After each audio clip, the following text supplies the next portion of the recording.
पवार काका पुतण्या येणार एकत्र. पुणे आणि पिंपरी चिंचवडमध्ये एकत्र येणार.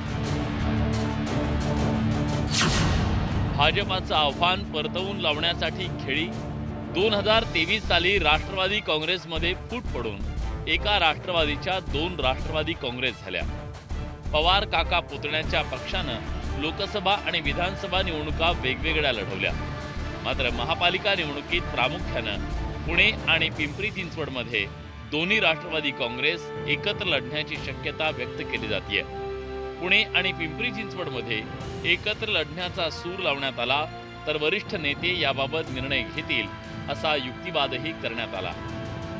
ज्या पद्धतीनं दादांनी आमच्याशी चर्चा करून खाली चर्चा करायला सांगितली, त्याच धर्तीवर काही दिवसापूर्वीच माझ्या मुलीचं लग्न सोहळा पार पडत असताना आदरणीय सुप्रियाताईंचा शुभाशीर्वाद देण्यासाठी मला फोन आला होता. त्या दरम्यान बोलत असताना ताईंनी देखील सांगितलं की येणाऱ्या महापालिकेमध्ये आपण एकत्र लढूया, जेणेकरून आपली मत विभागणी होणार नाही.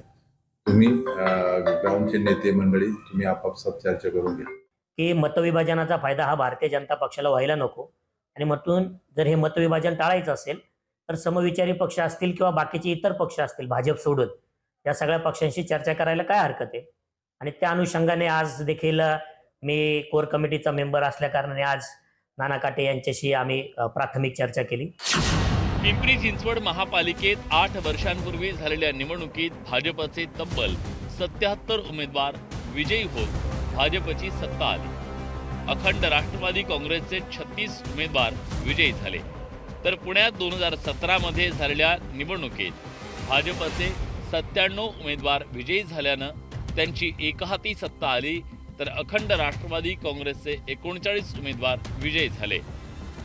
आगामी काळामध्ये कुणासोबत आमची आघाडी कुणासोबत युती होते थोडं थांबा, पुढच्या 4-5 दिवसामध्ये चित्र क्लिअर होतील आणि क्लिअर झाल्यानंतर राष्ट्रवादी काँग्रेस पक्ष या महाराष्ट्रामध्ये क्रमांक 1चा पक्ष म्हणून आपल्याला निवडणुकीच्या निकालानंतर दिसून येईल. पिंपरी चिंचवडच्या बाबतीमध्ये स्थानिक पातळीवरती जर काही त्यांनी चर्चा केली असेल, माझ्याकडे त्या बाबतीतला तपशील त्या ठिकाणी नाही. मी गेले आठवडाभर लोकसभा अधिवेशनाच्या निमित्ताने या ठिकाणी आहे. उद्या किंवा परवा ज्यावेळेला मुंबईमध्ये अजितदादा मी प्रफुल्ल आम्ही ज्यावेळेला बसू त्यावेळेला आम्हाला त्या विषयावरती आम्ही चर्चा करू आणि मग त्या संदर्भातला जो धोरणात्मक निर्णय असेल तो केला जाईल. पुणे आणि पिंपरी चिंचवडमध्ये भाजप आणि राष्ट्रवादीतच मुख्य लढत होणार आहे. त्यातून या दोन्ही महापालिकेत महायुतीतल्या भाजप आणि राष्ट्रवादी काँग्रेसमध्ये दोस्तीत कुस्ती होणार आहे. अजित पवार आणि आम्ही पुणे आणि पिंपरी चिंचवडमध्ये एकत्रित लढू शकणार नाही. आम्हाला दोघांनाही एवढं राजकारण समजतं की आम्ही एकत्रित लढलो तर तिसऱ्याचा फायदा होईल, त्यामुळे तिसऱ्याकरता आम्ही जागा ठेवणार नाही. आम्हीच एकमेकाच्या समोर लढू, पण मैत्रीपूर्ण लढू.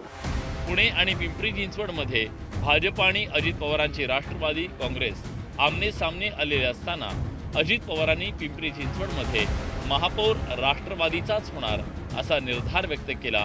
त्यावरून महायुतीत कलगीतुरा रंगला.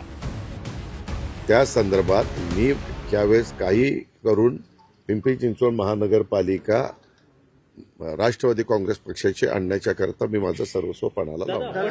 मला तिथल्या जनतेवर विश्वास आहे. अजितदादाला राष्ट्रवादीचं वाटतं, आम्हाला भाजपचं वाटतं. त्यामुळं जनता निर्णय करेल पिंपरी चिंचवडची कोणाचा महापौर बनवायचा. पुणे आणि पिंपरी चिंचवडमध्ये अजित पवारांची प्रतिष्ठा पणाला लागली आहे. मात्र अजित पवारांच्या समोर आव्हान उभं टाकलंय ते भाजपाचं. आता भाजपचं हे आव्हान परतावून लावण्यासाठी अजित पवार काका शरद पवारांची साथ घेणार का? पुणे आणि पिंपरी चिंचवडमध्ये पवार काका पुतणे एकत्र येणार की नाही हे लवकरच स्पष्ट होणार आहे. Bureau report, news 18 Lokmat.